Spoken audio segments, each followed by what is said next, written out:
የሚጠበቅብኝም ወረን ስለምናገለግል እንደዛ ታደርጋላችሁ ማለት ነው። እንግዲህ የዛሬውን ፕሮግራማችንን ከመጀመራችን በፊት ጌታ መንፈስ ቅዱስ እንዲያስተምረን እንጸልያለን። አባት እግዚአብሔር ሆይ በጌታ በኢየሱስ ክርስቶስ ስም ቃልህ እንድታስተምረን ዛሬም ደግሞ እንጠይቃለን። ይሄ የምንሰማው ቃልህ የኛን ማንነት ስለሚለውጠን ስለሚነግረን እግዚአብሔር መንፈስ ቅዱስ ወደ እውነት ሁሉ ስለምትመራ እናመሰግናለን። ክብር ሁሉ ላንተ ይሁን በኢየሱስ ስም አሜን። እንግዲህ እንደነገርኳችሁ ዛሬ የምንማረው የመጽሐፍ የርዕሳችን የሰማይን ስርዓት በምድር መኖር የሚል ርዕስ ያለው ነው ማለት ነው። እንግዲህ ማስታወቂያው ላይ እንደተመለከታችሁት ማለት ነው። እንግዲህ ይሄ የሰማይ ስርዓት ብዬ ስላችሁ ምን ማለት ነው? ልክ በእኛ ፍጥረታዊ ዓለም ላይ የምናየው ስርዓት አለ አይደል? ይሄኛው ዓለም የራሱ ኦርደር አለው ማለት ነው። ልክ እንደዚሁ በእግዚአብሔር ዓለምም ደግሞ ኦርደር አለ ማለት ነው። ስለዚህ በዛ ሄቨንሊ ኦርደር እንዴት አድርገን ነው በፍጥረታዊ ዓለም የምንመላለሰው የሚለውን ነገር በደንብ አድርገን መረዳት ያስፈልገናል ማለት ነው። ምክንያቱም እግዚአብሔር ኦሬዲ አስታውቆናል። ምን በዛ በራሱ ዓለም ያለንን የህይወት አይነት በሰማያዊ ዓለም ላይ እግዚአብሔር እኛን ሬጂስተር እንዳደረገን በህይወት መዝገብ እንደተጻፈን ኦኬ በዕብራውያን ምዕራፍ 12 ቁጥር 23ን ሄዳችሁ ብትመለከቱ ስማቸው በህይወት መዝገብ የተጻፈ ይላል። ስለዚህ እኔና እናንተ ሁላችን ስማችን ምን በሰማይ የተጻፈ ነው ማለት ነው። በሰማይ የተጻፈን ብቻ ሳይሆን በክርስቶስ ኢየሱስ በማመናችን ምክንያት ከእግዚአብሔር ተወልደናል። እንደ ዮሐንስ ወንጌል ምዕራፍ 1 ቁጥር 13 ለሚነግረን እነርሱም ከእግዚአብሔር ተወለዱ እንጂ ከስጋ ከወንድ ከደም ፈቃድ ምን አደረጉ አልተወለዱም ብሎ የእግዚአብሔር ቃል ይነግረናል። ስለዚህ እኛ ከእግዚአብሔር በመወለዳችን ምክንያት በዛ በእግዚአብሔር ዓለም በሰማይ አለን ማለት ነው። ስለዚህ በሰማይ ያለውን ስርዓት በፍጥረታዊ ዓለም በዚህ በምንኖርበት ዓለም ላይ እንድንኖር እግዚአብሔር ይጠይቀናል ማለት ነው። ይሄን የሚጠይቀን በቃሉ አማካኝነት ነው የነገረን ማለት ነው። ስለዚህ እኛ የእግዚአብሔር ልጅ ሆነናል፣ የእግዚአብሔር ቤተሰብ ሆነናል፣ ኦኬ ጻድቅ ሆነናል፣ ቅዱስ ሆነናል አይደለ? አንደኛ ቆሮንቶስ ምዕራፍ 1 ቁጥር 30 ላይ እንደዚህ ይላል፣ እርሱም ቤዛችን ቅድስናችን ጽድቃችን ሆኗል ብሎ ስለ ኢየሱስ ክርስቶስ ይነግረናል።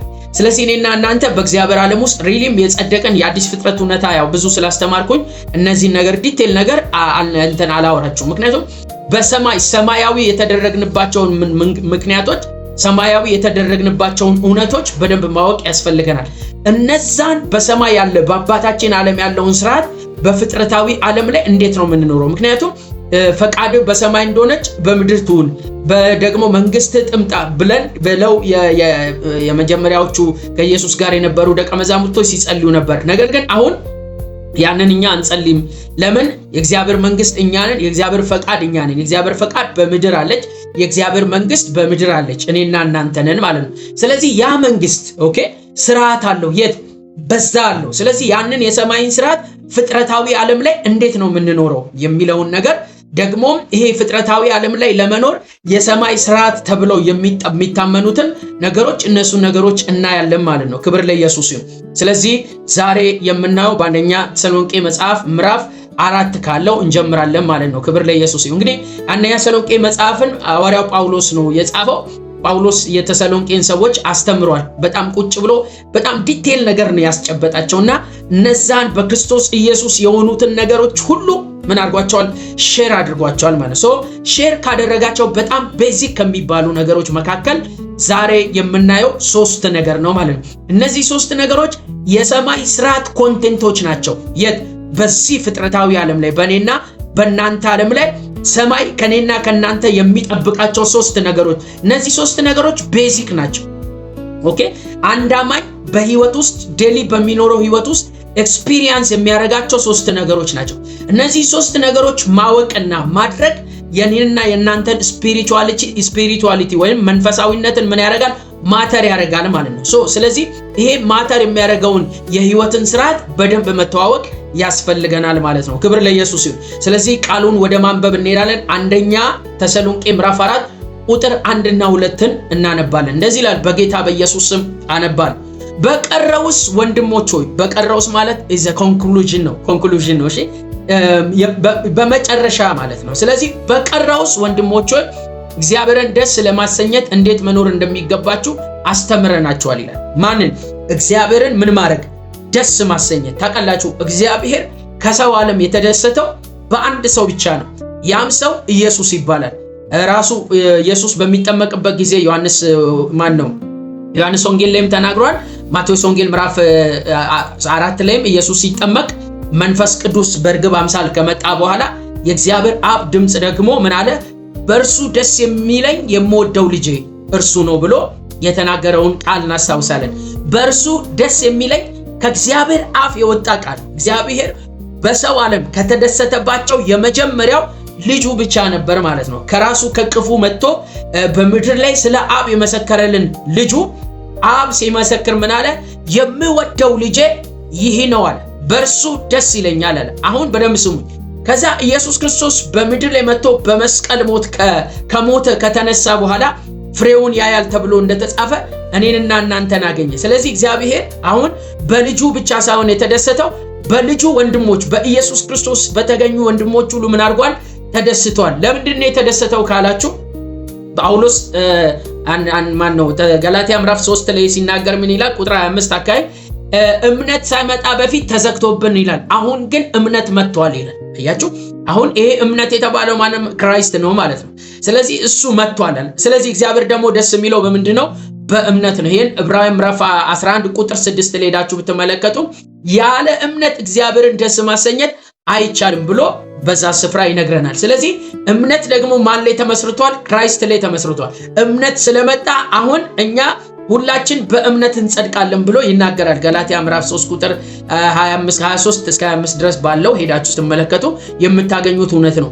ኦኬ፣ ስለዚህ እግዚአብሔር እንዴት ነው በምንድን ነው የሚደሰተው ካላችሁ ኦሬዲ እኔና እናንተ የእግዚአብሔርን ስጦታ የሆነውን ክራይስትን ስለተቀበልን እግዚአብሔር አሁን በእኛ ደስተኛ ነው ማለት ነው።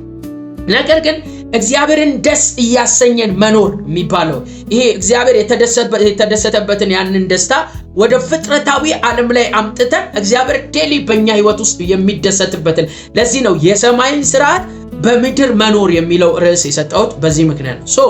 ስለዚህ በምድር ላይ እግዚአብሔር እንዴት ነው በእኛ የሚደሰተው? ኦልሬዲ ዋንስ ተደስቷል። ነገር ግን ሁል ጊዜ እግዚአብሔር በእኛ ደስ እየተሰኘ የሚኖርበትን የህይወት ስርዓት እንዴት ነው ምንዘረጋው ስለሚለው ጳውሎስ ሲናገር ምን ይላል? እግዚአብሔርን ደስ ለማሰኘት እንዴት መኖር እንደሚገባችሁ አስተምረናችኋል ካለ በኋላ እንደዚህ ይላል፣ በእርግጥም እንደዛው እየኖራችሁ። በጣም ደስ የሚለኝ ቃል ማለት አያችሁ፣ እነዚህ የተሰሎንቄ ሰዎች የተማሩትን ምን እያደረጉ ነው? እየኖሩ ነው ማለት ነው። አያችሁ፣ የሰማይን ስርዓት ጳውሎስ ምን አድርጓቸዋል? አስተምሯቸዋል። እመጣለሁ የሰማይ ስርዓት ምንድነው የሚለውን ነገር እንካፈላለን። ነገር ግን ጳውሎስ ባስተማራቸው ትምህርት እነዚህ ሰዎች ምን አድርገዋል? በእርግጥም እንደዛው እየኖራችሁ ነው ይላል። ኢየሱስ ክርስቶስ ጌታ። ዛሬ ይሄንን ትምህርት ከተማርን በኋላ በእግዚአብሔር መንፈስ እናገራለሁ፣ በህይወታችሁ ውስጥ ሌላ ዳይሜንሽን ውስጥ ትገባላችሁ። ወደ ሌላ ዳይሜንሽን ውስጥ የእግዚአብሔር መንፈስ ያስገባችኋል። ለምን? ቃሉ ከመጣ በኋላ ቃሉ የቃሉን አይነት የምትኖሩበትን ኃይል ይሰጣችኋል። ግሬስ ጸጋ ይሰጣችኋል። ኢየሱስ ክርስቶስ ጌታ። ስለዚህ ወደዚህ ወደ ቃሉ ዳይሜንሽን ምን ታደርጋላችሁ? ትገባላችሁ ማለት ነው። ክብር ለኢየሱስ ይሁን። ስለዚህ እንደዛው እየኖራችሁ ነው። ከዛስ ስለሆነም ይላል፣ ክብር ለኢየሱስ ይሁን። ስለሆነ በጌታ በኢየሱስ የምንለምናችሁና የምንመክራችሁ ከዚህ በበለጠ ኦኬ ከነገርናችሁ ትሩስ የበለጠ ማለት ነው። ክብር ለኢየሱስ ይሁን። የበለጠ ሃሌሉያ የምትኖሩበትን የምንመክራችሁ ከዚህ በበለጠ ሁኔታ በዚሁ እንድትገፉበት ነው ይላል። ምን ማለት ነው? እየጨመራችሁ እንድትሄዱ። ኦኬ እግዚአብሔርን ደስ የሚያሰኘውን የህይወት አይነት ነግረናችኋል። በዛ የህይወት አይነት እየኖራችሁ ነው። ይሄ ደግሞ ቴስቲሞኒ በእናንተ ብቻ ሳይሆን መጽሐፉን ክፍሉን ስታጠኑ በኋላ እንመለከታለን። በአኪያ በተለያየ ቦታዎች ላይ ስለናንተ እምነት፣ ፍቅር፣ ስለነዚህ ነገሮች ተሰምቷል ብሎ ጳውሎስ ምስክርነት ይሰጣቸዋል። በዚህ ቦታ ግን ምን ይላል? ባስተማርናችሁ መሰረት ምን እያደረጋችሁ ነው? እየኖራችሁ ነው። ያንን ነገር ምን እንድታደርጉ እንድትገፉበት፣ እንድትቀጥሉበት፣ በዛ የህይወት ስርዓት እንድትመላለሱ። የእናንተ ህይወት የሰማይ ነጸብራቅ ነው። ሰዎች ሰማይን ማየት ሲፈልጉ እናንተን ማየት በቂ ነው እያለ ይሄንን ነገር ይነግራቸዋል፣ ያበረታታቸዋል። ቁጥር 2 ላይ እንደዚህ ይላል፣ በጌታ በኢየሱስ ስልጣን ምን አይነት ትእዛዝ እንደሰጠናችሁ ታውቃላችሁ ይላል። ምን? በጌታ ኢየሱስ ኦቶሪቲ፣ በዛ ኦቶሪቲ ልክ ለእናንተ ደግሞ ምን እንደሰጠናችሁ እናንተ ምን ታደርጋላችሁ? ታውቃላችሁ ብሎ ጳውሎስ ይሄንን ነገር ይነግረናል። እንግዲህ ጳውሎስ ለነዚህ ሰዎች ምንድነው ያስተማራቸው? መጽሐፉ አስተምረናቸዋል እየኖራችሁ ነው እያለ ነው። ምንድነው ጳውሎስ ለነዚህ ሰዎች ያስተማራቸው። ኦኬ በጣም ስፔሲፊክ እና ቶፒካል የሆኑ ነገሮችን አስተምሯቸዋል። ለምን መጽሐፉን ስታጠኑ አንደኛ ተሰሎንቄ መጽሐፍ ስታጠኑ ጳውሎስ በጣም አስደናቂ ነገሮችን በእነዚህ በተሰሎንቄ ሰዎች ህይወት ውስጥ የተገለጠውን ነገር ኢቭን በሌላ መጽሐፍ ውስጥ ይመሰክራል ስለነዚህ ሰዎች። ክብር ለኢየሱስ ይሁን። ስለዚህ እኔና እናንተ እግዚአብሔር በክርስቶስ ኢየሱስ በፍጥረታዊ ዓለም ከኔና ከናንተ እግዚአብሔር የሚጠብቀው የህይወት መርህ ስርዓት ኦኬ በሰማይ እንዳለ ልክ እንደዚህ ማለት ነው። መጽሐፍ እርሱ በዛ እንዳለ እኛ በዚህ ያለን ብሎ ይናገራል። ስለዚህ እኔና እናንተ ዘሴም ላይፍ የእግዚአብሔር አይነት ህይወት ተካፍለን የዘላለም ህይወት የሚባለው ማለት ነው። ኦኬ የእግዚአብሔር አይነት ሁሉን ነገር ፍቅር ሁሉን ነገር ተካፍለናል። ያው ከዚህ በፊት ብዙ ስላስተማርኳችሁ። ስለዚህ እነዛ የተካፈልናቸው ነገሮች በፍጥረታዊ ዓለም እንዴት ነው የሚሰሩት የሚለው ነገር ነው ጳውሎስ ያስተማራቸው። ስለዚህ እኛም ዛሬ ይሄንኑ the same life ስለሆነ የተካፈልነው ልክ የተሰሎንቄ ሰዎች የተካፈሉትን የህይወት አይነት ስለተካፈለን እኛ ሁላችን ደግሞ ይሄንን እውነት በደንብ መተዋወቅ ያስፈልገናል ማለት ነው። ክብር ለኢየሱስ ይሁን። ስለዚህ ጳውሎስ ለነዚህ ሰዎች ምንድነው ያስተማራቸው ብላችሁ ሄዳችሁ ስትመለከቱ መጽሐፉን ስታጠኑ ሶስት ነገር ጳውሎስ አስተምሯቸው። የመጀመሪያው ስለ ፍቅር አስተምሯቸው። ኦኬ የተሰሎንቄ መጽሐፍ ገና ስትገልጡት የሚያወራላችሁ እሱ ነው። ስለ ፍቅር አስተምሯቸዋል። ሁለተኛ ስለ እምነት አስተምሯቸዋል። ሶስተኛ ስለ ተስፋ አስተምሯቸዋል። ስለዚህ እምነት፣ ተስፋ፣ ፍቅር እነዚህ የሰማይ ስርዓት በፍጥረታዊ ዓለም የሚሰሩበት ፖሊሲ ወይም ደግሞ በዚህ ዓለም የሚንቀሳቀስ እግዚአብሔር ዓለም በእኛ ዓለም ውስጥ የሚንቀሳቀስባቸው እነኚህ ሶስት ነገሮች ናቸው። በነገራችን ላይ ከነዚህ ከሶስቱ ነገሮች ውጪ ሌላ ነገር የለም። ገብቷችኋል? እነዚህ ሶስቱ ነገሮች በእነዚህ በሶስቱ ነገር ነው ምን የሚያደርገው ሰማይ በእኔና በእናንተ በፊዚካል ዓለም የሚገለጠው የሚንቀሳቀሰው። ይሄ ነገር የሌለው ልክ ምን ማለት እንደሆነ አይን ሳይኖረው ጆሮ ሳይኖረው እነዚህ የውጨኛው ሰውዬ በሴንስ ነው ሰውዬ የኮሙኒኬት የሚያደርግባቸው ነገሮች ሳይኖሩ ሚኖር ሰው ብላችሁ ውሰዱ። ስለዚህ እነዚህ ሶስቱ ነገሮች ቤዚካል ናቸው ማለት ነው። ቤዚክ የሰማይ ስርዓቶች ናቸው። እግዚአብሔር በእኛ ዓለም የዘረጋው የራሱን ዓለም የዘረጋው ኦኬ የክራይስትን ዓለም ሲዘረጋ በእነዚህ ሶስቱ መንገዶች ነው የተዘረጋው ማለት ነው። ስለዚህ ጳውሎስ ከሁሉ የሚበልጠውን መንገድ አሳያቸዋለሁ የሚለውን የእግዚአብሔርንም ቃል ሄደን በአንደኛ ተሰሎንቄ አንደኛ ቆሮንቶስ ምዕራፍ 12 ቁጥር 27 ላይ ያለውን ቃል ሄደን እናያለን። ላንብብላችሁ። እንደዚህ ይላል በጌታ በኢየሱስ ሃሌሉያ። እንደዚህ ይላል ምዕራፍ 12 ቁጥር የመጨረሻው ቁጥር እንደዚህ ይላል ቁጥር 31 እንደዚህ ይላል ነገር ግን ከሁሉ የሚበልጠውን ስጦታ በብርቱ ፈልጉ ይላል። ከሁሉ የሚበልጠውን ስጦታ በብርቱ ፈልጉ ይልና እንደዚህ ይላል ደግሞም ከሁሉ የሚበልጠውን መንገድ አሳያችኋለሁ። አያችሁ ከሁሉ የሚበልጠውን ስጦታ ፈልጉ አለ። ከዛ ቀጥሎ ደግሞ ከሁሉ የሚበልጠውን ደግሞ መንገድ አሳያችኋለሁ። ስለዚህ ሰማይ ስርዓቱን የዘረጋበት ወደ ፍጥረታዊ ዓለም የዘረጋበትን የሰማይን ስርዓት እንዴት አድርገን በፍጥረታዊ ዓለም የምንኖርበትን ወይ መንገዱን ነው የሚነግረን ማለት ነው። ስለዚህ ጳውሎስ ለተሰሎንቄ ሰዎች ካስተማራቸው ሶስት ቶፒኮች መካከል ሶስቱንም የምናይ ይሆናል ማለት ነው። እነዚህ ሶስቱን እዛው ተሰሎንቄ መጽሐፍ ምዕራፍ 1 ቁጥር 3 ላይ ያለውን ቃል እናያለን ማለት ነው። እንግዲህ በደንብ ስሙኝ። እንደዚህ ይላል በጸሎታችን እያስታወስናችሁ አንደኛ ተሰሎንቄ ምዕራፍ 1 ቁጥር 2 ላይ በጸሎታችን እያስታወስናችሁ ሁሉ ጊዜ ያችሁ እዛ ሲያነብ ምንድነው ያለው ሲያስተምር እግዚአብሔርን ሁሉ ጊዜ እንዴት ደስ ማሰኘት እንዳለባችሁ አስተምረናችኋል፣ በእርግጥም እንዳስተማርናችሁ እየኖራችሁ ነው ይላል። እዚህ ጋር ደግሞ ጳውሎስ ምን ይላል እያስታወስናችሁ ሁሉ ጊዜ እግዚአብሔርን ስለ ሁላችሁ እናመሰግናለን። እግዚአብሔርን ምን እናደርጋለን? እናመሰግናለን። ስለማ ህይወት ስለናንተ ህይወት እግዚአብሔርን ምን እናደርጋለን? እናመሰግናለን። የሚመሰገን ህይወት አላቸው። ጳውሎስ ለጸሎት በእግዚአብሔር ፊት ሲንበረከክ አንደኛው የሚንበረከክበት ሪዝን ለምስጋና ነው። ስለማ ስለነዚህ ስላስተማራቸው ሰዎች የህይወት ምስክርነት ማለት ነው። ስለዚህ ምን ይላል? ስለ ሁላችሁ እናመሰግናለን። ቁጥር 3 ከእምነት የሆነውን ስራችሁን ይላል። ከምን? ከእምነት የሆነው ስራችሁ። ስለዚህ እምነት በምን ይገለጣል? በስራ ይገለጣል። የያዕቆብን መጽሐፍ ሄዳችሁ ብታነቡ የያዕቆብ መጽሐፍ በዋናነት የሚያወራው እምነት በስራ ይገለጥ፣ በስራ የማይገለጥ እምነት የሞተ ነው ብሎ የሚናገርበትን ክፍል እናያለን። ስለዚህ ጳውሎስ ባስተማራቸው ትምህርት መሰረት የተሰሎንቄ ሰዎች እምነታቸው ወደ ምን ገብቷል ማለት ነው? ወደ ስራ ማለት ነው። እምነት ወደ ስራ ገባ ማለት ምን ማለት እንደሆነ ታውቃላችሁ? በህይወታችሁ ላይ የእግዚአብሔር ዓለም አክቲቭሊ ይሰራል ማለት ነው። ለዚህ ነው ለሚያምን ሁሉ ይቻላል ኢየሱስ። ኦኬ ማርቆስ ወንጌል ምዕራፍ 9 ቁጥር 23 ላይ ለሚያምን ሁሉ ይቻላል አያችሁ። ስለዚህ እምነትን በላይፋችሁ ኤክስፒሪየንስ የምታደርጉ ከሆነ በእግዚአብሔር ዓለም ያለውን ማንኛውንም ነገር ታንቀሳቅሳላችሁ ማለት ነው። ምን ማለት ነው? በእግዚአብሔር ዓለም አክቲቭ ናችሁ ማለት። ስለዚህ እናንተ እምነታችሁ በዚህ ፍጥረታዊ ዓለም ሆናችሁ ነገር ግን በእምነት የምትመላለሱ ከሆነ መጽሐፍ እንደሚናገር ጻድቅ በእምነት በህይወት ይኖራል ተብሎ እንደተጻፈ። ስለዚህ ጳውሎስ ምን እየመሰከረ ነው? ከእምነት የሆነውን ስራችሁን ይላል። እምነታችሁ ወደ ምን መቀየር አለበት? ወደ ስራ መቀየር አለበት፣ እግዚአብሔር ደስ ለማሰኘት። ምክንያቱም ዕብራውያን ምዕራፍ 11 ቁጥር 6 ላይ ያለ እምነት እግዚአብሔርን ደስ ማሰኘት አይቻልም ብሎ መጽሐፍ ስለሚነግረን ማለት ነው። ስለዚህ ጳውሎስ ለነዚህ ሰዎች እግዚአብሔርን ደስ ያሰኙበትን መንገድ ስለሰማ ስለነሱ በእግዚአብሔር ፊት ሆኖ ከሚጸልይባቸው የምስጋና ጸሎቶች መካከል የተናገረውን እውነት ነው ማለት ነው የምናወራው። ስለዚህ ከእምነት የሆነ ስራ። ስለዚህ እምነታችሁ ወደ ምን መቀየር አለበት? ወደ ስራ መግባት አለበት።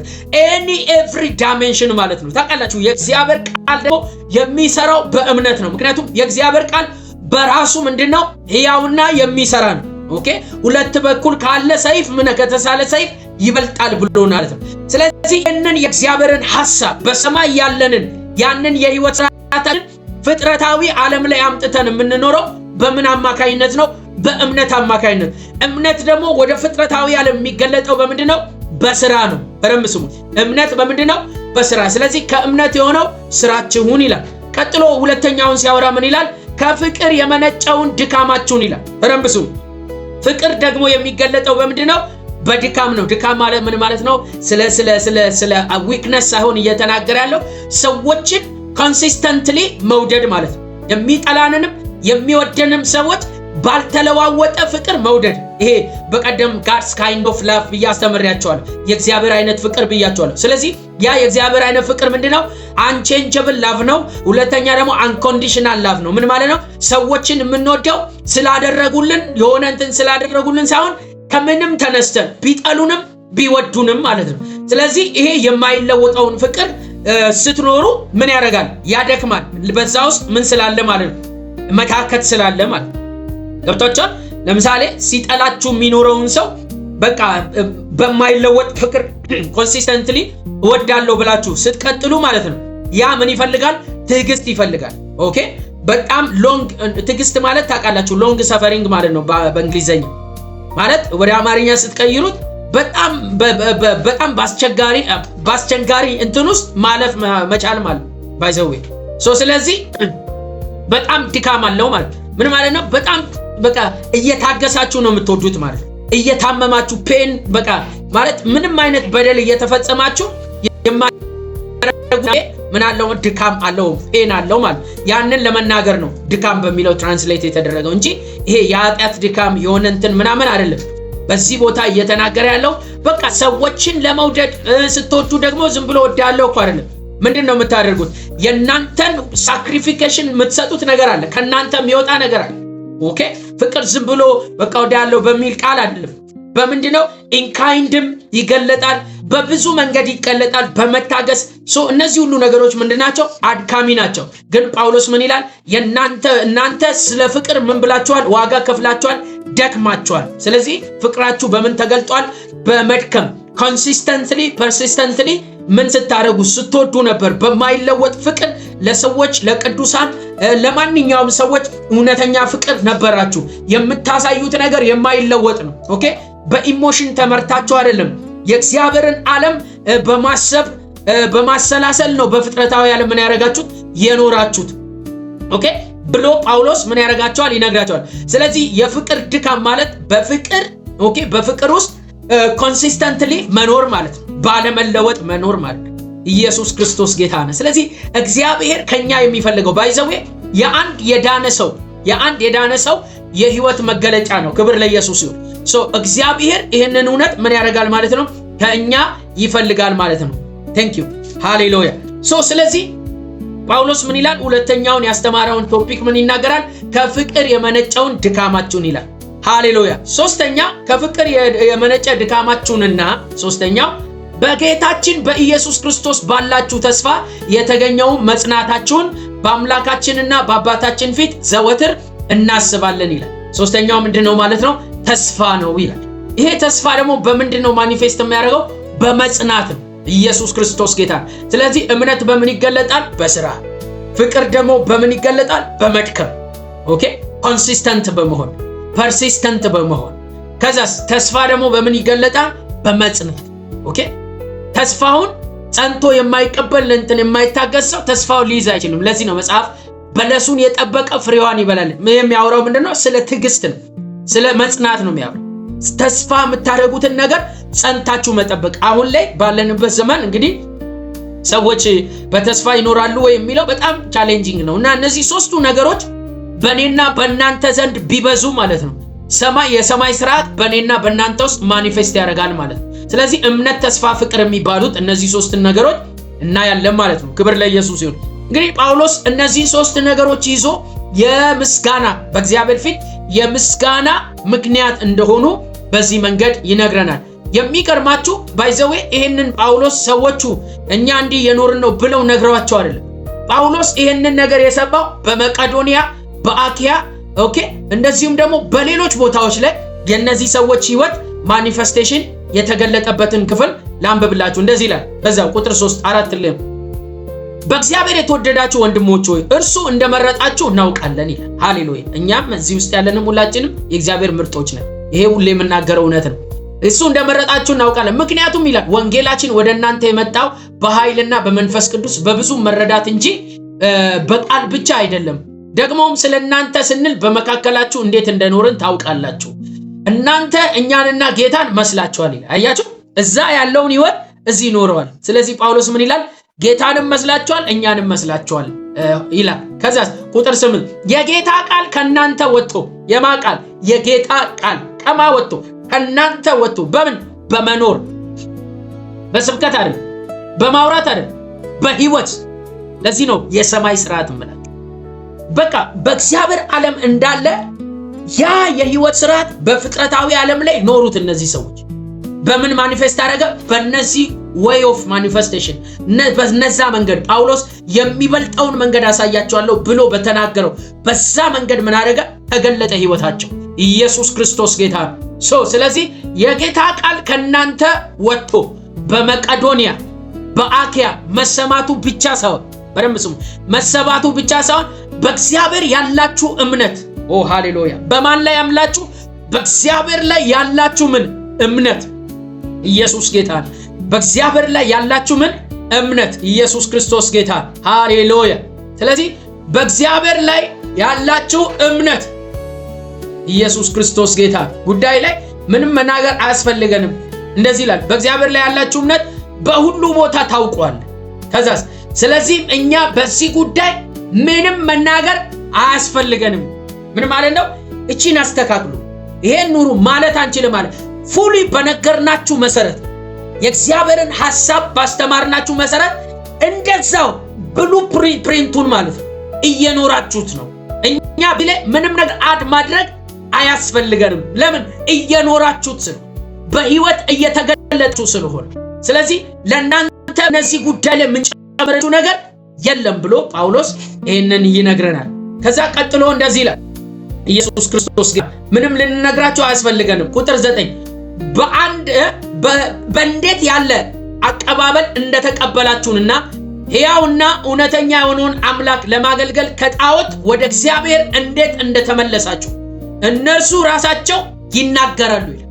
አያችሁ፣ ምን አምልቃችሁ ትታችሁ የመጣችሁባቸው እነዛ ሰዎች ኦኬ፣ በጨለማ የሚኖሩት እንኳን ስለናንተ ህይወት ይመሰክራሉ። ክርስቲያኖች አይደለም የሚመሰክሩት፣ አህዛብ ማለት አያችሁ። ስለዚህ ነው አህዛብ በእኛ ውስጥ ሰማይን ማየት ስላልቻሉ ነው በእኛ የሚስቁ፣ በእኛ የሚሰድቡ፣ አረ እንደናንተ ከመሆንማ የሚሉን። ያው ማለት ሙሉን አልቀበልም ኦኬ፣ ማለት ግማሹ ያው ጌታም እንደነገረን በስሜ ትሰደባላችሁ ስላለ ሊሰድቡን ይችላል። ነገር ግን ከኛ ፈልገው ያጡትን ህይወት ግን 1 2 3 4 ብለው ቆጥረው የሚነግሩን ነገር አለ። ለምን? እኛ በሙላት ምን ስላልተገለጠ በሙላት የሚውጥ ብርሃን ሆነን ስላልተገለጥን እንደዛ እንባልበት ሁኔታ አለ። ነገር ግን እነዚህ ግን ጳውሎስ ምን ይላል? እነዛ አትታቿቸው የመጡት ሰዎች ስለናንተ ምን ያደርጉ ነው? እየመሰከሩ ነው። በጌታ በኢየሱስ ክርስቶስ ከዚህ ቀን በኋላ የምስክርነት ህይወት ሰማይ በኔና በእናንተ ውስጥ ላይቭና ላይፍ ይሆናል። በጌታ በኢየሱስ ምን ማለት ነው?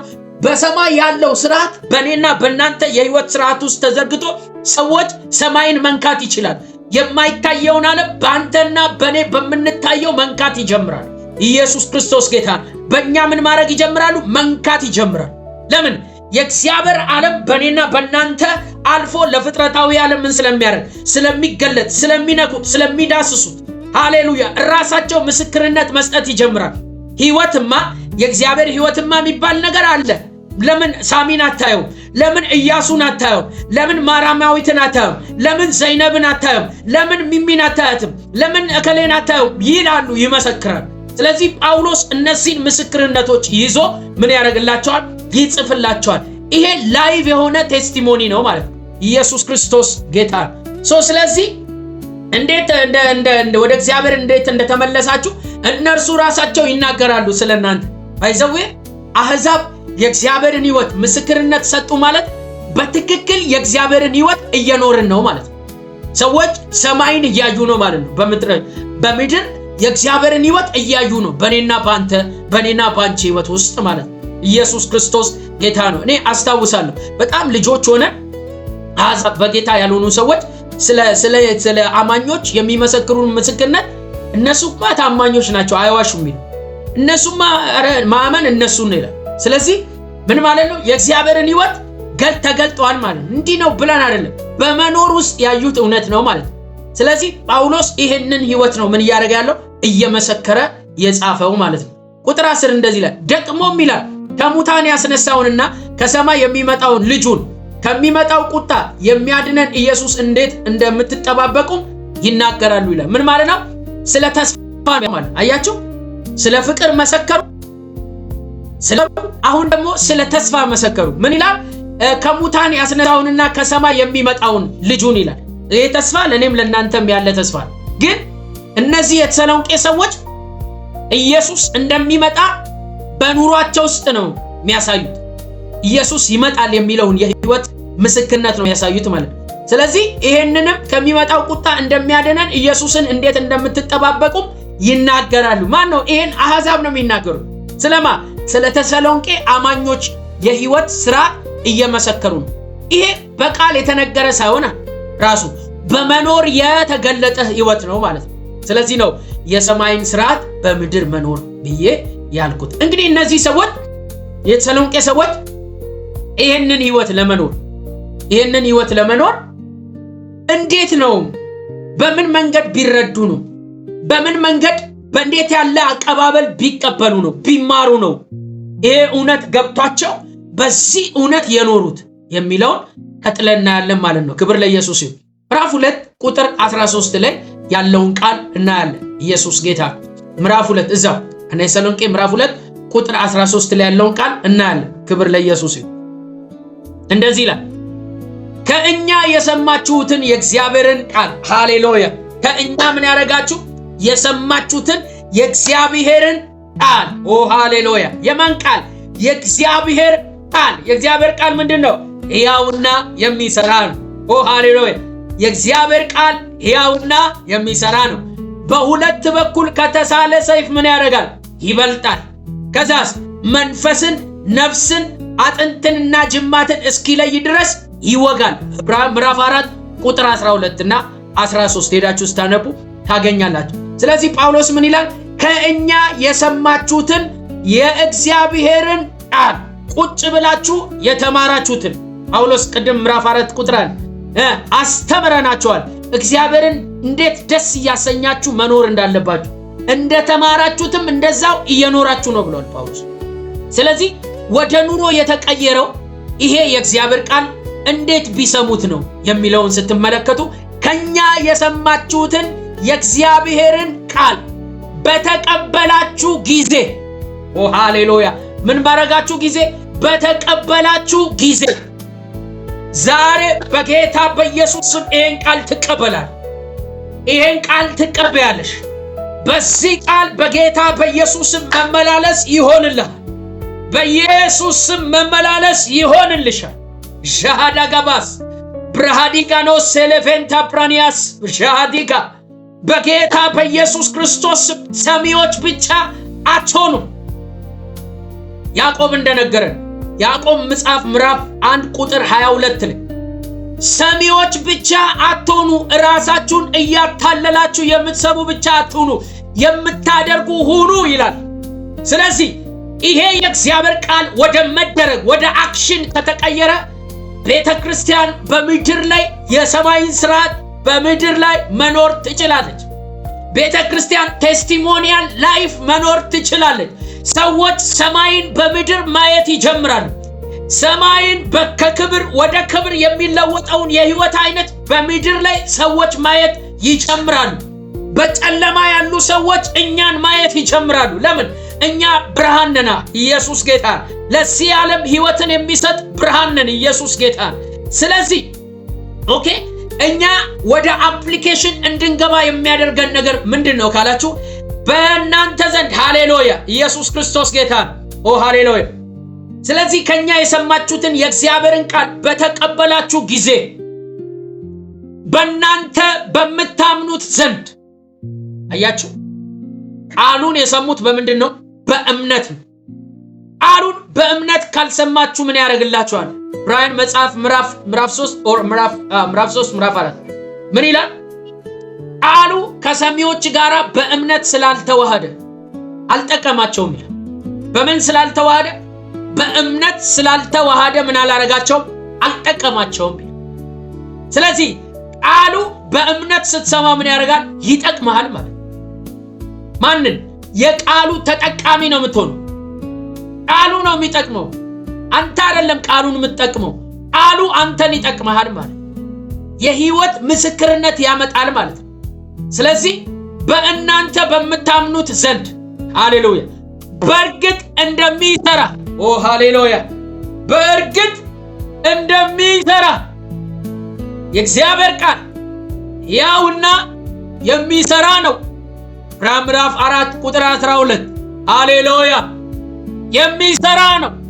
የእግዚአብሔር ቃል ህይወት አለው። ኢዝ አላይቭ ሕያው ነው አለ። ኦ ሃሌሉያ። ስለዚህ አንተን በሕያውነት እንድትኖር ያደርጋል። ነገር ግን ይሄ የሚሆነው በምንድነው? በእምነት የእግዚአብሔር ቃል ስትቀበሉት ነው ማለት። ስለዚህ ጳውሎስ ምን ይላል? በእርግጥ በእናንተ ዘንድ እንደሚሰራ ይላል። ኢየሱስ ጌታ እንደሚሰራ። የማይሰራ ቃል በኢየሱስ ስም አትስሙ። ቃሉን በማይሰራው በኩል የሚሰጧችሁ ሰዎች ካሉ በኢየሱስ ስም አትስሙ። የእግዚአብሔር ቃል ብዙ ጊዜ በሚሰራው በኩል እያልኩኝ ምሳሌ ሰጥቻችኋል። ይሄን የምታዩት እስክርቢቶ በዚህ በኩል የሚሰራው ነው። ስለዚህ ብጽፍበት ይጽፍልኛል፣ ስራ ላይ ነው ማለት ነው። እንደዚህ ግን ገልብጬው ግን ብጽፍበት ግን እስክርቢቶ ነው፣ ግን በማይሰራው በኩል ነው። ስለዚህ የእግዚአብሔርን ቃል በማይሰራው በኩል ከተቀበላችሁ አይሰራላችሁ። ስለዚህ ጳውሎስ ምን ይላል? በምታምኑት ዘንድ በእርግጥ እንደሚሰራ እንደ እግዚአብሔር ቃል እንጂ እንደ ሰው ቃል አድርጋችሁ ስላልተቀበላችሁ ይላል።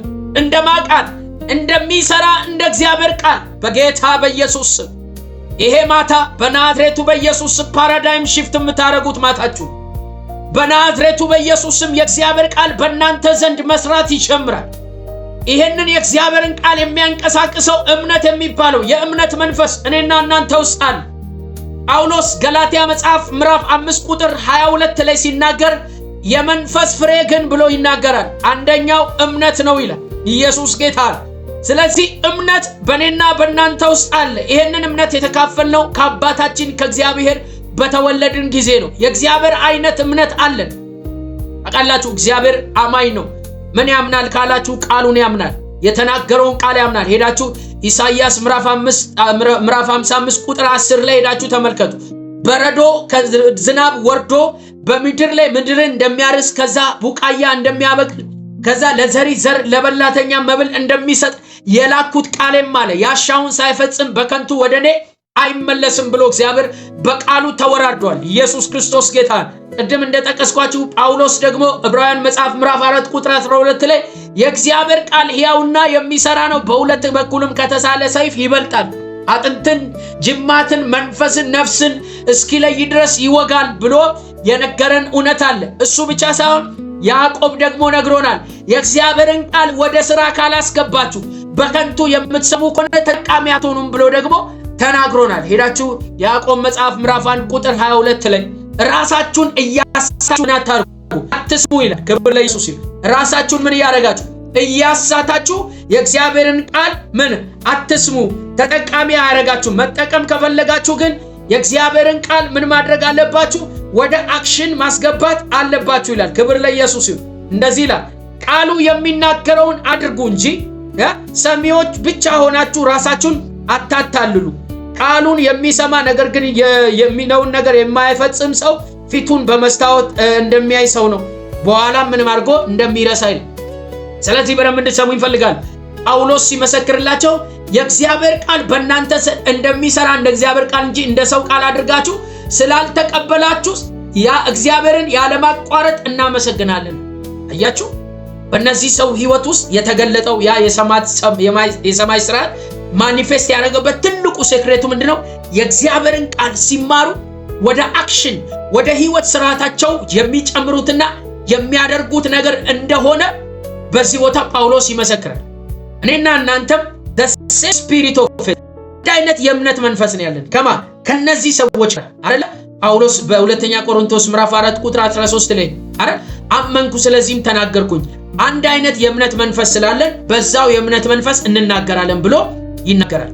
ስለዚህ እምነት ወደ አክሽን ወደ ስራ የሚገባው በእግዚአብሔር ቃል አማካኝነት ነው ማለት ነው። ጳውሎስ በዚህ ስፍራ የነገረን ይሄንን ህይወት ነው። ይሄንን ህይወት እኔና እናንተም እንድንኖር ይሄ ቃል ለኔና ለእናንተ የተጻፈ ነው። ይሄ ቴስቲሞኒ ነው፣ በሰዎች ህይወት ውስጥ የተከናወነ ምስክርነት ነው። ነገር ግን አንድ አይነት ህይወት ነው የተካፈልነው ከቆሮንቶስ ከተሰሎንቄ አማኞች ጋር አንድ አይነት የዘላለም ህይወት ነው። አንድ አይነት ፍቅር ነው። አንድ አይነት እምነት ነው። ምክንያቱም እምነት እምነትና ተስፋ በመንፈሳችን ፍሬ ነው። ኦኬ፣ እዛ ገላትያ ምዕራፍ 5 ቁጥር 22 ላይ ሄዳችሁ ብትሉ እምነትና ፍቅር የሚባሉ ነገሮች ሁለቱ ነገሮች እዛ ቦታ ላይ ታገኛላችሁ። ስለዚህ እምነት ካለ ደግሞ የእምነት ግልባጩ ደግሞ ፍቅር ነው። መጽሐፍ ቅዱሳችን እዛው በአንደኛ ቆሮንቶስ ምዕራፍ 13 ላይ ሄዳችሁ በመላእክት ልሳን ብናገር እንዲህ በሆን እንደዚህ ባረግ ታምራት ባረግ ብዙ ነገር ባረግ ይልና እንደሚንሸዋሸው ጽናጽን ነኝ፣ ኦኬ ያለ ፍቅር ከንቱ ነኝ እያለ ከተናገረ በኋላ ስለ ፍቅር ባህሪያቶች ይናገራል። አንደኛው የፍቅር ባህሪ ምንድነው? ፍቅር ያምናል ይላል። ኢየሱስ ጌታ። ያምናል ማለት ይሄ ፌዝ ማለት ነው። ስለዚህ በፍቅር ምን የለም እምነት አለ ማለት ነው። ስለዚህ እነዚህ ሰዎች ባይ ዲፎልት በእምነት ኖሩ ስንል በሌላ መንገድ ደግሞ በእምነት በፍቅር ኖረዋል ማለት ነው። ጳውሎስም ስለ ህይወታቸው መስክሯል ማለት ነው። ስለዚህ የእግዚአብሔር ቃል ከነ ጳውሎስ አፍ ወጥቶ ሲሰሙ እንደ ሰው ቃል አይደለም። አይገርምም? ጳውሎስ የሚገርም ነገር ተናገረ አይደለም የሚሉት፣ እግዚአብሔር የሚገርም ነገር ተናገረ ነው የሚሉት። ብዙዎቻችን ግን ምን እናደርጋለን? የሚያስተምረን ሰውዬ ጋር እንቀራለን። እግዚአብሔር ግን እንደሱ አይደለም የሚፈልግ። እየተናገረ ያለው አሁን በራፋኤል ውስጥ እናንተን ኮሚኒኬት እያደረገ ነው። እግዚአብሔር በእኔ አልፎ እናንተን ምን እያደረገ ነው? እየነካችሁ ነው፣ ኮሚኒኬት እያደረጋችሁ ነው ማለት። ስለዚህ እግዚአብሔርን እንደምትሰሙ እያሰባችሁ ነው መስማት ያለባችሁ። በፊታችሁ የቆመውን ሰውዬ አይደለም ማየትም ማሰብም ያለባችሁ። በሰውዬ ውስጥ እያለፈ ሚነካችሁን እግዚአብሔርን ነው ምን ማድረግ ያለባችሁ? በደንብ መስማት ያለባችሁ። ስለዚህ ጳውሎስ ከኛ የሰማችሁትን የእግዚአብሔርን ቃል በተቀበላችሁ ጊዜ በእናንተ በምታምኑት ዘንድ በእርግጥ እንደሚሰራ እንደ እግዚአብሔር ቃል እንጂ እንደ ሰው ቃል አድርጋችሁ ስላልተቀበላችሁ እግዚአብሔርን አመሰግናለሁ። አያችሁ፣ የተሰሎንቄ ሰዎች በህይወታቸው ላይ የእግዚአብሔር ቃል በሙላት የሰራው ከምን የተነሳ ነው ማለት ነው? የእግዚአብሔርን ቃል በእምነት ስለሰሙ ነው ማለት ነው። ክብር ለኢየሱስ ይሁን። እንግዲህ ይሄ የሰማይ ስርዓት ነው፣ ቤዚክ ነገር ነው ያልኳችሁ። ለምንድን ነው እነዚህ እምነት፣ ተስፋ፣ ፍቅር ሶስቱ ነገሮች በጣም ቁልፍ ነገሮች ናቸው የምለው? ጳውሎስ እነዚህ ነገሮች መልሶ በዛው አንደኛ ተሰሎንቄ ምዕራፍ 13 ቁጥር 13 ላይ የተናገረውን ቃል እናያለን። ክብር ለኢየሱስ ይሁን። እንግዲህ አንደኛ ተሰሎንቄ አንደኛ ቆሮንቶስ ምዕራፍ 13 ከቁጥር 1 ጀምሮ ሙሉ የሚያወራው ስለ ፍቅር ነው። ጳውሎስ ቅድም ያነበብኩላችሁ ምዕራፍ 12 ቁጥር 31 ላይ የሚበልጠው መንገድ አሳያችኋለሁ ብሎ ካለ በኋላ ቀጥታ የገባው ስለ ፍቅር። ስለዚህ በሰዎችና በመላእክት ልሳን ብናገር ፍቅር ግን ከሌለኝ እንደሚጮህ ናስ ወይም እንደሚንሸዋሸው ጽናጽል ነኝ። የትንቢት ስጦታ ቢኖረኝ ምስጢርን ሁሉ ዕውቀትንም ሁሉ ባውቅ ተራራውንም ከቦታ የሚነቅል እምነት ቢኖረኝ ኦኬ ፍቅር ግን ከሌለኝ ከንቱ ነኝ። ያለኝን ሁሉ ለድሆች ብሰጥ ሰውነቴንም እንዲቃጠል ለእሳት ብዳርግ ፍቅር ግን ከሌለኝ ምንም አይጠቅመኝም ይልና ፍቅር ታጋሽ ነው። እንደዚህ ያለ የፍቅርን ባህሪያት ይነግረንና የመጨረሻውን ኮንክሉዥን የዚህን ክፍል የመጨረሻውን ኮንክሉዥን ሲናገር እንደዚህ ይላል። በደንብ ስሙ። ቁጥር 12 ላይ ይላል አሁንም የምናየው በመስተዋት ውስጥ እንደሚታይ በድንግዝግዝ ነው፣ በዚያ ጊዜ ግን ፊት ለፊት እናየዋለን። አሁንም የማውቀውን በከፊል ነው፣ በዚያ ጊዜ እኔ ራሴ ሙሉ በሙሉ የታወቅኩት ያህል አውቃለሁ። ቁጥር 13 እንግዲህ እምነት፣ ተስፋ፣ ፍቅር እነዚህ ጸንተው ይኖራሉ ይላል። እነዚህ ሶስቱ ምን ያደርጋሉ ይላል? ጸንተው ይኖራሉ። ቤት ነው የሚኖሩ በዚህ እኔና በእናንተ ባለም በእያንዳንዱ አማኝ ውስጥ የሚጠበቁ ናቸው። ጸንተው ይኖራሉ ማለት በእኔ ውስጥ በአንተ ውስጥ ማለት በዚህ ዓለም አይደል፣ በእኔና በአንተ ውስጥ። ለምን? እነዚህ ሶስቱ ነገሮች የዚህ ዓለም አይደል፣ የእግዚአብሔር ዓለም ናቸው። በሰው እዚህ ዓለም የለም። ብትፈልጉ እነዚህ ሶስቱም አይገኙ። ኦኬ ሰዎች ፍቅር ብለው የሚሉት ይሄ የምን ፍቅር ነው የሚባለው? ፊሊያ የሚባለው ፍቅር ምናምን እነዚህ አይነት ፍቅሮች እዚህ ዓለም በገንዘብ ይገኝ ማለት ይሄ በማሞን ስፒሪት እንትን ውስጥ ባለፈው እንደነገርኳችሁ በዛ አለተ ጄኒውን የእግዚአብሔር አይነት ፍቅር ግን እዚህ ዓለም የምታገኙት በአማኝ ህይወት ውስጥ ብቻ፣ በእኔና በእናንተ ህይወት ውስጥ። ስለዚህ እነዚህ ነገር ጸንተው ይኖራሉ። የት? በእኔና በአንተ ህይወት ውስጥ። በዚህ ዓለም አይደል፣ በእኔና በአንቺ ውስጥ። ኢየሱስ ጌታ ነው። ስለዚህ እግዚአብሔር መስክሯል። ምን? እነዚህ ነገሮች በእኔና በአንተ ጸንተው ይኖራሉ። ስለዚህ እነዚህ ነገሮች ግዴታ ናቸው ማለት ነው። በአንድ አማኝ ህይወት ውስጥ ግዴታ ናቸው። ባይዘው ይኸውላችሁ አገልግሎት መለኪያ አይደል። ይሰማ ብዙ ሰው በቃ ታምራትን ድንቅ ምናምን እንደዚህ ምናምን የሚደረግን እንትን በቃ እንደንትን ይወስዳል። ግን እነዛ ሁሉ ያለ ፍቅር ከተደረጉ ከንቱ ናቸው ይላል ጳውሎስ። በጣም ከንቱ ናቸው ማለት ያለ ፍቅር ያገለገለ አገልጋይ ማለት ነው። ያገለገለው አገልግሎቱ ውሸት ነው። በዚህ በእግዚአብሔር ቃል እውነት ማለት ያለ ፍቅር ማለት ይሰማል። ስለዚህ ፍቅር ቅድሚያ የሚሰጥ የህይወት አይነት ነው። ጌታ ከኔና ከናንተ ይሄንን እውነት ይጠብቃል ማለት ባይዘው ይሄ ዓለም የተራበው ፍቅር ነው። እኔና እናንተ ደግሞ ፍቅር እንደዚህ ተሞልተን ከአባታችን ግን ያንን ፍቅር እንዴት እንደምንገልጥ አልተነገረንም። እስቲል አሁንም ጠላቴ ምናምን እያልን ነው የምናወራው። አራት ማዕዘን ውስጥ ተሰብስበን እንጨፍራለን፣ ዘምራ ምናምን። ከዛ በኋላ እግዚአብሔር የጠላቶችክን እንደዚህ በቃ ጠላት ምናምን እያልን ነው የምንነጋገረው። እስቲል እዛ እንትን ውስጥ እኛ ለዚህች ዓለም እቺ ዓለም በቃ እኛን ኮንሱም ማድረግ የእግዚአብሔርን ፍቅር በእኛ አማካኝነት ኮንሱም የምታደርግበትን ኦፖርቹኒቲ የፍቅርን መንገድ ከሁሉ the better way የሚባለው the excellency way የሚባለው ይሄ ፍቅር የእግዚአብሔር ፍቅር። ሰዎች ባይዘው ሰማይን መንካት ይችላሉ። ፊዚካሊ መንካት እንደዚህ መንካት ይችላል። በአንተ በኔ ኢየሱስ ጌታ። ስለዚህ የእግዚአብሔር ፍቅር በኔ ውስጥ አልፎ ለፍጥረታዊ ዓለም፣ የእግዚአብሔር ፍቅር ባንተ ውስጥ አልፎ ለዚህኛው ዓለም፣ የእግዚአብሔር ፍቅር ባንቺ አልፎ ለዚህኛው ዓለም ምን ያደርጋል? ይገለጣል። ለዚህ ነው ጳውሎስ በፍቅር ተመላለሱ፣ ፍቅርን ተከታተሉ ይላል። ኢየሱስ ክርስቶስ ጌታ ነው። ስለዚህ ላይፋችን ላይ ቼክ ማድረግ ያለብን አንዱ ሪሊ በፍቅር እየኖርኩ ነው ወይ? ሃምብል በነገራችን ላይ ፍቅር በእናንተ ሲኖር ሌሎች መንፈሳዊ ኮንተንቶች ሁሉ እናንተ ላይፍ ውስጥ አሉ። ኢየሱስ ክርስቶስ ጌታ ነው። ስለዚህ በፍቅር መመላለስ የሚባለው ነገር በጣም ኢምፖርታንት ነው። ደግሞ ጳውሎስ እነዚህ ጸንተው ይኖራሉ በማዘን በእኔና በአንቺ ዘንድ። ለምሳሌ ተስፋ ኢየሱስ ሲመጣ ያበቃል። ስለዚህ ጸንቶ ኖር አይባልም ማለት ነው። ኦኬ እምነትም ኢየሱስ እስኪመጣ ነው። ከመጣ በኋላ ወደ ዋናው ሀገራችን ስንሄድ እዛ በእምነት መኖር ያቆማል። ፊት ለፊት እንተያያለን ይላል። ስለዚህ የሚቀጥለው ማን ብቻ ነው ማለት ነው? ፍቅር ነው። ለምን?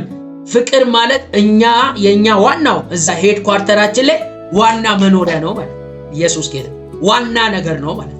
እምነትና ተስፋ ግን እነዛ አምነን ተስፋ ያደረግነው ነገር ሲመጣ ተስፋችንን ስንጨብጠው ያመንነው እነሱ ሁለቱ ነገሮች ያበቃሉ። ግን ከኛ ጋር አብሮ ደግሞ እዛኛው አባታችን ዓለም ደግሞ ከኛ ጋር ቀጥሎ መሄደው እዚህ ውስጥ ፍቅር ነው ብሎ ጳውሎስ ምን ይላል? ከነዚህም የሚበልጠው ፍቅር ነው ይላል። አያችሁ ከነዚህ ሁሉ ምን የሚያደርገው ኢቭን በምድርም ሆነን የሚበልጠው ከእምነትና ከተስፋ በእምነት ላይ ማን ነው ፍቅር ላይ ካልተመሰረትን በእምነት ተራራ ብነቅል አለ አረ በእምነት ታምራት እንትን ባረግ ሙታን ባስነሳል በመላእክት ልሳን ብናገረ ትንቢት ስጦታ ቢኖር ሚስጥርን ሁሉ ገላልጬ ባቃል ራሴን ለእሳት ብሰጣል እነዚህ ሁሉ ያለኝን ሁሉ ለዶች በበተን ፍቅር ከሌለኝ ግን ምን ያደርገኝ? ስለዚህ ፍቅር ምንድነው? ፋውንዴሽናል ነገር ነው። ይሄ በአማኝ ሕይወት ውስጥ እግዚአብሔር የሚፈልገው ነገር ነው። አይዘው እንደ ፍቅር በጣም ፔንፉል ነገር የለም። ለዚህ ነው ቅድም ጳውሎስ ፍቅር በማን ነው ፍቅርን የገለጠው በምንድን ነው? ፍቅር በስራ አላለ። እምነት በስራ አለና ፍቅር በድካም ነው። ኢዝ ኤ ሎት ኦፍ እንትን ማለት በጣም ቴምፐራንስ ይፈልጋል። ይሰማችኋል? በጣም ብዙ ቴስት ትደረጋላችሁ፣ ትፈተናላችሁ። በጣም ነው የምትታመሙት ማለት በፍቅር ስትኖሩ ማለት የምትሸከሙት ሸክም ብዛቱ ኢየሱስ ጌታ ይሰማ። ለዚህ ነው ብዙ ሰዎች በፍቅር መኖር የማይፈልጉት። ለምን? መሸከም ስለማይፈልግ፣ ሪስፖንሲብል መሆን ስለማይፈልግ። እኛ ግን እኮ አምባሳደር ነን። እዚህ እኮ ስራችን ሰማይን ፕሮሞት ማድረግ በምን በህይወት ወጥቷቸዋል። ስለዚህ በህይወት ፍጥረታዊውን ዓለም ለመኮንን በህይወት ይሄኛውን ፍጥረታዊውን ዓለም ቻሌንጅ ለማድረግ እነዚህ ወዮች ናቸው፣ እነዚህ ቱሎች ናቸው። ከአባታችን ከእግዚአብሔር የተካፈልነው ነው። በነገራችን ደግሞ በፍቅር መኖር ከጀመራችሁ ደግሞ እንዴት ላይፍ ቀላል እንደሚሆን በቃ ቬሪ ኢዚ ነው የሚሆነው ላይፍ። በእናንተ ዓለም በጣም ቀላሉ ነገር በፍቅር መኖር ከተለማመዳችሁ ማለት ነው። ፍቅር ህመም አለው ውስጡ፣ ፔን አለው፣ a lot of pain አለው። ኢየሱስ ጌታ።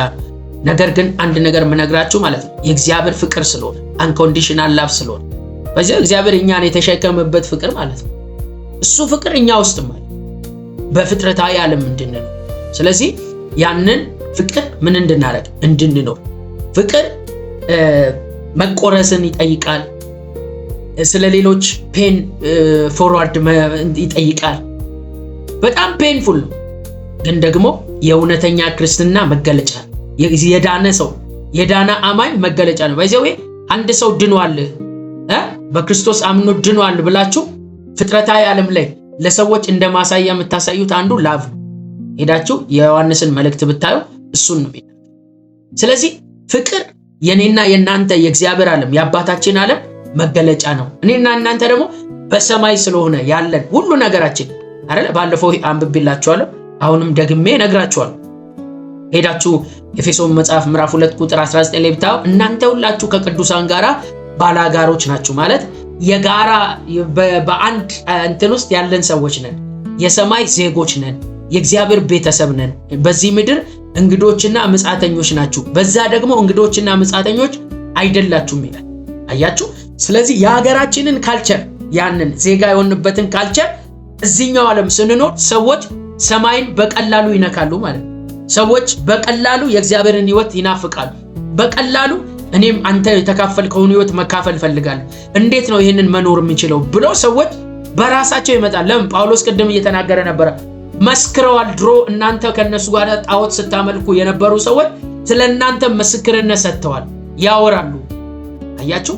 ስለዚህ እኔና እናንተ ጋር የሚወራ የሚመሰከር የህይወት አይነት ነው ያለን ማለት። ለምን? ይሄ ህይወት በዚህ ዓለም ላይ የለም። ይሄ ህይወት የሰማይ ህይወት። ስለዚህ ጳውሎስ እምነት፣ ተስፋ፣ ፍቅር እነዚህ ሶስቱ ጸንተው ይኖራሉ፣ ከእነዚህም የሚበልጠው ፍቅር ነው። ስለዚህ ይሄንን ህይወት ይሄንን ኑሮ እኔና እናንተ በምድር ላይ እንድንኖር እግዚአብሔር አቅራቦትን ሁሉ አምጥቷል። ባይዘው ፍቅርንም እምነትንም ተስፋንም የምታመጡት ነገር የለም። ኦሬዲ ፓክድ ሆኖ በእኔና በእናንተ ህይወት ውስጥ ኦኬ፣ ፓክድ ሆኖ ማለት በተወለድን ጊዜ የተካፈለ። ስለዚህ ኢየሱስንም ተስፋ እንድናደርግ የሚያደርገን መንፈስ ቅዱስ በእኔና በእናንተ ውስጥ እየኖረ ነው ማለት። ክብር ለኢየሱስ። ስለዚህ በዚህ ትሩዝ በዚህ እውነት ምን ማድረግ አለብን? መመላለስ አለብን ማለት ነው። በዚህ እውነት መውጣት መግባት ያስፈልገናል ማለት። ስለዚህ ይሄ የሰማይ ስርዓት በእኔና በእናንተ ውስጥ ተዘርግቷል። ይሄ የሰማይ ስርዓት እግዚአብሔር በክርስቶስ አማካኝነት በእኔና በእናንተ ህይወት ውስጥ ምን አድርጓል? ሲልድ አድርጓል። ስለዚህ ይሄንን ህይወት መኖር ለእኔና ለእናንተ ያስፈልገናል። በነገራችን ላይ የተሰሎንቄ ሰዎች ተምረው ነው ማለት በእነሱ ውስጥ ቢኖርም በእነሱ ውስጥ እንዳለ ግን ቁጭ ብለው ምን አድርገዋል? ተምረዋል። እኛስ ምንድነው እየተማርን ያለን? እኛስ ምንድነው እየገባን ያለው? ኢየሱስ ጌታ። ስለዚህ እኔና እናንተ ይሄንን ትሩዝ ምን ማድረግ አለብን? በደንብ አድርገን ማወቅ ያስፈልገናል ማለት ነው። ለምሳሌ አንድ ነገር ልንገራችሁ። ጳውሎስ በኤፌሶ መጽሐፍ ምዕራፍ 3 ላይ የተናገረውን ቃል በደንብ እንድትረዱ እፈልጋለሁ። በዚህ ክፍል ውስጥ ምን ይላል ጳውሎስ? ረምሱ ምን እየተማረን ነው የሚለውን ነገር ማለት እየተማረን ያለው ነገር ምን ያህል እጅግ እንደ እግዚአብሔር ሐሳብ ያልሆነ ነገር እየተሰጠን እንዳለ የሚያስረዳውን ነገር ልንገራችሁ። እንደዚህ ይላል ሐዋርያ ማነው ኤፌሶ ምዕራፍ 3 ቁጥር 5 ላይ ያለውን ቃል እንደዚህ ይላል። እንደዚህ ይላል በጌታ በኢየሱስ ክርስቶስ ስም አላንብብላችሁ ከቁጥር 4 ልጅ እንግዲህ ይህንን ስታነቡ የክርስቶስን ሚስጥር እንዴት እንደማስተውል ለመረዳት ትችላላችሁ። ይሄም ሚስጥር አሁን ለቅዱሳን ሐዋርያትና ነቢያት የተገለጠው ያህል ባለፉት ዘመናት ለነበሩ ሰዎች አልተገለጠላቸውም። አያችሁ ጳውሎስ ምን ይላል? ለኛ የበራልንን ያክል ኦኬ አሁን ላለን ሐዋርያና ነቢያት የተገለጠውን ያህል ባለፉት ዘመናት ለነበሩ ሰዎች አልተገለጠም። ባለፉት ዘመናት ለነበሩ ሰዎች ማለት እነዚህ የብሉይ ኪዳን አገልጋዮች ማለት ኮምፓሪዥኑ ከአዲስ ኪዳን ነቢያትና ሐዋርያት ጋር እያነጻጸረ ነው። ለነሱ ምን አላረገም ማለት ይሄ ሚስጥር አልበራላቸውም። ስለዚህ ሚስጥሩ ያልተገለጠን ነገር ቁጭ ብላችሁ ብትማሩ ስቲል ምንድነው ማለት ነው? በቃ ዌስቲንግ ዩ ታይም። ጳውሎስ ግን የተገለጠ ሚስጥር ነው ምነግራችሁ ብሎ ይነግረናል። ባለፉት ዘመናት ለነበሩ ሰዎች አልተገለጠም ነበር። ይህ ሚስጥር አሕዛብ በወንጌል አማካኝነት ከእስራኤል ጋር አብረው ወራሾች አብረው የአንድ ብልቶች እንዲሁም በክርስቶስ ኢየሱስ በሆነ ተስፋ አብረው ተካፋይ መሆናቸው ነው ይላል። አያችሁ ባለፉት ጊዜዎች እኔ ስናገር ሙሴ እግዚአብሔር ለአንተ ፕሮግራም እንዳለው አያውቅም። ሌሎች የአዲስ ኪዳን የብሉይ ኪዳን አገልጋዮች እንዳለ እግዚአብሔር ለአንተ ያለውን ፕሮግራም አያውቁም፣ አልተገለጠላቸው። ስለዚህ ባልተገለጠ ነገር ውስጥ የተናገሩትን ነገር የኔ ብለህ አትውሰድ። ያንተ የሆነው ነገር ይኸው እዚህ ተገልጧል ኦኬ ብዬ ባለፈው ነግሬያቸዋለሁ። ስለዚህ የተገለጠውን ነገር ለኔና ለእናንተ የተገለጠውን ነገር እሱን ቁጭ ብለን ምን ማድረግ አለብን? መማር አለብን። ለዚህ ነው የተሰሎንቄ ሰዎች በህይወት ምስክርነት የተገለጡት፣ የተማሩትን ወደ አክሽን የቀየሩት። ጳውሎስ እንዳስተማርናችሁ እንደዛው የኖራችሁ ነው ያላቸው ከዚህ የተነሳ ነው ማለት ነው። ስለዚህ እኔና እናንተ የኛ ያልሆነ መልእክት ዝም ብለን ቁጭ ብለን ኦኬ ባይብል ነው የእግዚአብሔር ቃል ነው ብለው ብቻ ስላሉ በቃ ለአሮጌው ሰው የተሰጠ ትምህርት ሁሉ ጊዜ እንደዛ የምትጋት ከሆነ ይሄ እምነት ተስፋ ፍቅር የሚባለው በህይወት ማኒፌስት አያደርግም። ለምን? አንደኛ ያንተን አይደንቲቲ አይደለም የሚነግርህ ብሉይ ኪዳን። አዲስ ኪዳን ግን ያንተን ማንነት ነው የሚነግርህ። አንተ በክርስቶስ ኢየሱስ የሆንከው በእግዚአብሔር ዓለም የሆንከው በሰማይ ምን እንደሆንክ አዲስ ኪዳን ነው የሚነግርህ። ብሉይ ኪዳን አንተ በሰማይ ምን እንደሆንክ የሚነግርህ ነገር የለም።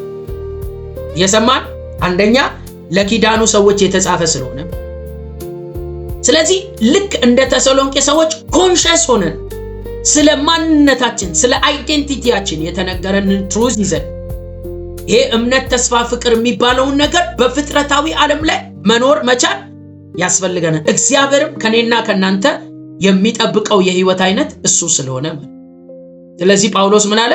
ይህም ሚስጥር አለ አሕዛብ በወንጌል አማካኝነት ከእስራኤል ጋር አብረው ወራሾች አብረው ደግሞ የአንዱ አካል ብልቶች የክርስቶስ አካል ብልቶች እንዲሁም በክርስቶስ ኢየሱስ በሆነው ተስፋ አብረው ተካፋዮች መሆናቸው ይህንን አያውቁም ይላል።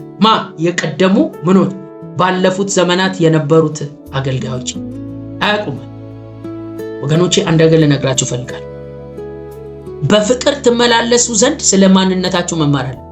you have potential ውስጥ አለ አንቺ ውስጥ የማይመለከተን ነገር ስትበላ ስትኖር ግን ሌላ ኔቸር ታመጣ ከበላው ነገር የተነሳ ማለት አየ ጳውሎስ ያበላቸው ነገር ማንነታቸው ስለሆነ ወዲያው ተገለጠ፣ ወዲያው ታይ፣ ወዲያው ቴስቲሞኒ መጣ። በአኪያ ኦኬ በተለያየ ቦታ ያሉት እንትኖች ምስክርነት ማውራት ጀመሩ ስለነሱ። ስለኔና ስለናንተ ሰዎች ምንድነው የሚለው ሰዎች ዘኛ ቴስቲሞኒ ምንድነው የሚለው እሱን ቼክ ማድረግ ያስፈልጋል። ኢን ክራይስት የሆናችሁበትን ያንን አይዴንቲቲ ፈልጋችሁ መያዝ እንጂ በዚህ ምድር ላይ የሆነ ጴንጤ የሆነ እንትን ምናምን ሃይማኖት ይሄ ሁሉ ፌክ ነው። በእግዚአብሔር ዓለም አይታወቅም። በእግዚአብሔር ዓለም የምንታወቀው ኢን ክራይስት ነው። ማንም ሰው የትም ሆኖ ቤትም ታውስቱ ክርስቶስ ሕይወት ጋር ከተገናኘ ሰው የግድ ጴንጤ የሚል ታፔላ መለጠፍ የለበትም። የግድ የሆነ የሃይማኖት እንትን መለጠፍ የለበትም። ነገር ግን ማንም በክርስቶስ ቢሆን አዲስ ፍጥረት ነው። አሮጌው ነገር ምን አድርጓል? አልፏል። እነሆ ሁሉ ምን አድርጓል? አዲስ ሆኗል ብሎ የእግዚአብሔር ቃል ይነግረናል ማለት ነው። ስለዚህ የዛሬውን ትምህርታችንን ኮንክሉድ ስናደርግ ምንድነው? እናንተ የእግዚአብሔርን ቃል ለኛ በሰማችሁ ጊዜ እንደሚሰራ እንደ እግዚአብሔር ቃል እንጂ እንደ ሰው ቃል አድርጋችሁ አልተቀበሉ። ከዚህ የተነሳ በላይፋቸው ውስጥ ቴስቲሞኒ መጥቷል። ምን? እምነት በስራ ተገልጧል። ከዛስ ፍቅር ደግሞ በድካም ወይም ኮንሲስተንትሊ ማለት በማይለወጥ የህይወት ስርዓት ውስጥ ኖረዋል። ሶስተኛው ደግሞ ተስፋቸው በምን ተገልጧል? በጽናት የጌታን መምጣት እየተጠባበቁ ማለት። ስለዚህ ይህንን እውነት ሁልጊዜ በእኔና በእናንተ ውስጥ ክራይስትን ተስፋ ማድረግ አለብን። ጌታ ሊመጣ ነው። እንደዚህ ያለን እንትን ማድረግ አለ። ተስፈኞች መሆናችንን ማሳየት መቻል ያስፈልጋል። ሌላው በእምነት መመላለስ፣ ከዛስ ቀጥሎ ደግሞ በፍቅር መመላለስ። እነዚህ እውነቶች ሁሉ በእኔና በእናንተ ዘንድ እንዲበዙ የእግዚአብሔር ሐሳብ ስለሆነ ማለት ነው። የእግዚአብሔር ምንድነው? ሐሳብ ነው። የእግዚአብሔር ምንድነው? ፈቃድ ነው። እግዚአብሔር ከኔና ካንቺ ከኔና ካንተ የሚጠብቀው የህይወት አይነት ነው ማለት ነው። ኢየሱስ ክርስቶስ ጌታ ነው። ስለዚህ በዚህ ትሩዝ እንድትመላለሱ ቅዱሳን ዛሬ የእግዚአብሔር መንፈስ እየተናገረ ያለው ይሄ እውነት ነው። እምነት፣ ተስፋ፣ ፍቅር እነዚህ ምን ያደርጋሉ? ጸንተው ይኖራሉ። የት? ሰማይ አይደል? እዚህ። የት? በእኔ ውስጥ፣ በአንቺ ውስጥ፣ በአንተ ውስጥ እግዚአብሔርን ይፈልጋል። ኢየሱስ ክርስቶስ ጌታ። በዚህ ትሩዝ እንድንመላለስ በዚህ እውነት እንድንወጣና እንድንገባ እግዚአብሔር ይህንን ህይወት ከኔና ካንቺ ከኔና ካንተ ይፈልጋል ማለት ነው። ክብር ለኢየሱስ ይሁን። ስለዚህ